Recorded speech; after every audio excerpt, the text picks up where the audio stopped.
രാജ്യത്തെ സൈബർ തട്ടിപ്പുകളിൽ പിടിയിലായ പ്രധാനി യുവമോർച്ച നേതാവ്.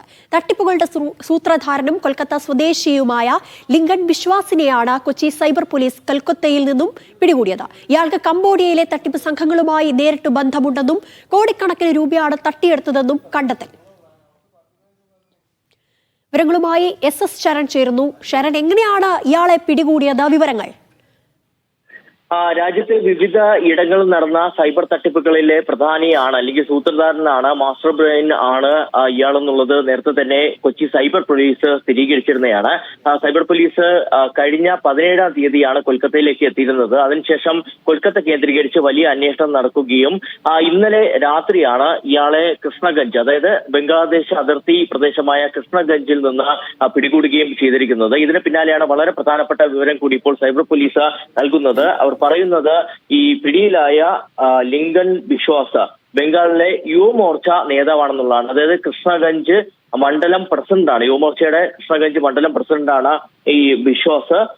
ഒപ്പം ഇയാൾക്ക് കംബോഡിയയിലെ തട്ടിപ്പ് സംഘങ്ങളുമായി നേരിട്ട് ബന്ധമാണ് ഉള്ളത്. അത്തരത്തിൽ കംബോഡിയയിലേക്ക് യുവാക്കളെ റിക്രൂട്ട് ചെയ്യുന്ന പദ്ധതിയാണ് ഇയാൾ നടപ്പിലാക്കിയിരുന്നതെന്നുള്ളതാണ് കണ്ടെത്തിയിരിക്കുന്നത്. ഒപ്പം ഇയാളുടെ അക്കൗണ്ടിലേക്കും കോടികൾ എത്തിയിട്ടുണ്ട്. പ്രധാനമായും നേരത്തെ ഈ കൊടുവള്ളി ഗ്യാങ്, അതായത് കേരളത്തിലെ സൈബർ തട്ടിപ്പുകളിൽ നിന്ന് ലഭിക്കുന്ന പണം അത് കേന്ദ്രീകരിക്കുന്നത് കൊടുവള്ളി കേന്ദ്രീകരിച്ചാണ് എന്നുള്ളത് പോലീസ് കണ്ടെത്തിയിരുന്നതാണ്. അതിനുശേഷം സ്വാഭാവികമായിട്ടും ഈ കൊടുവള്ളി ഗ്യാങ്ങിലെ ഉള്ള ആളുകളെ കേന്ദ്രീകരിച്ച് അന്വേഷണം നടത്തുകയും അതിൽ 3 പേരെ കസ്റ്റഡിയിലെടുത്ത് അറസ്റ്റ് രേഖപ്പെടുത്തുകയും ചെയ്തത്. ഇവരിൽ നിന്നാണ് ഈ ലിങ്കൺ ബിശ്വാസിനെ സംബന്ധിച്ചുള്ള വിവരം ലഭിക്കുകയും പിന്നീട് സൈബർ പോലീസ് അവിടേക്ക് പോവുകയും ചെയ്തിരുന്നത്. ഇപ്പോൾ സൈബർ പോലീസ് പറയുന്നത് 4.5 കോടി രൂപയാണ് ഈ സംഘം വാഴക്കാല സ്വദേശിയിൽ നിന്ന് തട്ടിയെടുത്തിരുന്നത്.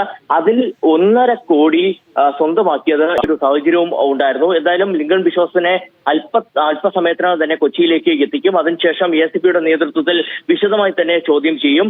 ഈ മറ്റിടങ്ങൾ, അതായത് കേരളത്തിൽ ഉണ്ടായ സൈബർ തട്ടിപ്പുകൾ, കേരളത്തിൽ നടന്ന സൈബർ തട്ടിപ്പുകൾ മാത്രമല്ല മറ്റ് ഇതര സംസ്ഥാനങ്ങളിൽ നടന്ന സൈബർ തട്ടിപ്പുകളിലും തട്ടിപ്പ് കേസുകളിലും വഴിത്തിരിവുണ്ടാക്കാൻ ഇയാളെ ചോദ്യം ചെയ്യുന്നതിലൂടെ കഴിയുമെന്നുള്ളതാണ് സൈബർ പോലീസ് പ്രതീക്ഷിക്കുന്നത്.